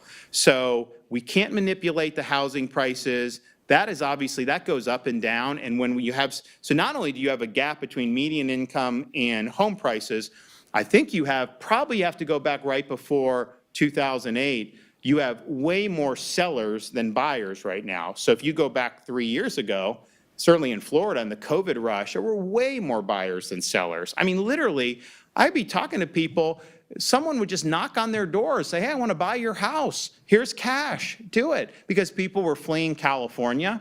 Because, California, like a middle-class home, just costs a lot more than it does in Florida. So they could cash out of their home there, have a bigger house here, and still pocket money. So they're just cutting people checks, saying, we'll take it. So that was that. Now, there's a lot more stuff that's on the market. And I think what's holding up sales is the interest rates. That people, if they're in an existing home with a lower rate, they don't want to get out of that and then have to do a home that they're going to be paying a lot more in a monthly payment because of the increased interest costs. When those interest rates go down, I think you're going to start to see. Good morning, everybody. 10:54 right now. I'm Jane Monreal. You have been watching a live press conference with Florida Governor Ron DeSantis. I want to switch gears right now and take you back into North Carolina because Chimney Rock, there is a tour of Chimney Rock with NCDOT that's happening right now, and it looks like they are holding some live interview. or a briefing. Our Miles Harris and Kevin Wardlow are up there. Let's go ahead and listen in here live on Live Impact News on WCNC Plus. Standing on what was the old roadway and what will be the permanent again. The alignment of the permanent roadway will basically be the same as it was prior to the storm. And we're working on designs now with our design build team, Wright Brothers Construction and STV, and working towards hoping to start construction on some of the permanent elements, mainly some of the bridges later this year. And then over the next 2.5 to 3 years, we'll be working on the final roadway fill and rebuilding this temporary road, removing the temporary road that's in the river, and finishing up this work here and coming back with a roadway that, you know, restores the connectivity to this region and helps to provide some resiliency where we can for future events as well. Are you ready? Yeah, sure. So how long of a stretch is this temporary road? And is it only for like folks who live in this immediate area, or can the public travel it? It's about 2.5 miles long. Currently it's closed for local traffic only. We'll be continuing to coordinate as we move forward with local municipalities, the county and the village, both Henderson and Rutherford County. It leads into Highway 9 and 64 and 74, which are also areas of significant damage. So we'll really kind of be monitoring as we go, as if we open this up any more than it is. But the main point right now is to serve the local community that lives here, as well as the access that we need for construction as we continue to make permanent repairs. So Nathan, we're standing on the permanent alignment like you said. Talk about how you all acquired this temporary alignment, how you guys shaped this temporary road. So really when we, in the immediate impact of the storm, when we hiked in here for the first time, when we recognized the amount of damage that was here, it's about 80 foot-ish from where we're standing down to the river. It's a significant challenge there to make that repair, and we knew that it was something that was going to take a certain amount of time for design work and construction, longer than the community here would be able to wait to have some sort of reliable access. So with that in mind, in the first initial months after the storm, we started looking at opportunities that we could restore something temporary, and really the opportunity for that is down on the riverbed. And we did some temporary channelization in the river, built some temporary bridges to jump over the river in a place or two, really with an eye to the quickest way we could find to get that built so we could restore access. When did construction on that temporary road begin, and when was it completed? We initially, almost immediately after the storm began, the initial stages of that. Again, it started out just kind of pushing in with equipment, one-lane gravel roads for utility access, and the first property owners to start to get back in to assess the damage to their properties. And then over the following months, we continued to raise that, the grade there on that road, to widen it out and ultimately pave it and stripe it to what you see today, which was completed early this spring towards the end of May. How much did it cost to build the temporary road? We spent about $25 million on the temporary road. When you got first down here after the storm with you guys and looked at it, And we will have more of that conversation with NCDOT and their plans for Chimney Rock as they continue to repair and get back up to their days pre-Helene. On our secondary channel, just want to let you know that there is a major announcement, a downtown redevelopment project happening in Rock Hill. That is going to be carried on our secondary channel here on WCNC Plus. Hope you stick around for that.